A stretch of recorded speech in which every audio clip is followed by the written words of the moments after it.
Hello bachcho. Let's read the question. The question says a cylinder of capacity 20 liters is filled with H2 gas. The total average kinetic energy of translatory motion of its molecule is itna joules.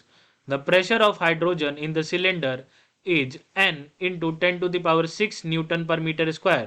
The value of N. तो इस question का की concept हुआ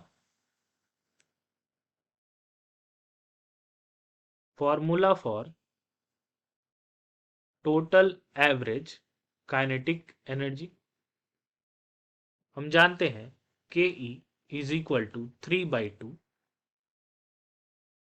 are T होता है। हम इसे लिख सकते हैं फॉर 1 मोल्स 3/2 पीवी। तो kinetic energy is equal to 3/2 pressure into volume. हमें क्वेश्चन में काइनेटिक एनर्जी की वैल्यू दी हुई है 1.5 इंटू 10⁻5 जूल्स और हमें वॉल्यूम दिया हुआ है 20 लीटर्स, जिसे हम 10 इंटू 20 इंटू 10⁻³ लिखेंगे।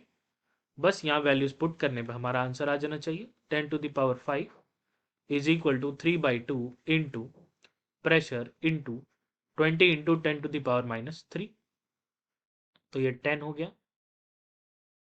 और ये 3 से 0.5 हो गया। तो हम लिख सकते हैं 5 इंटू 10⁴ बाई 10 इंटू 10⁻³ तो ये हमारे पास आएगा 0.5 इंटू 10⁻7 और 5 इंटू 10⁻6 न्यूटन पर मीटर स्क्वायर।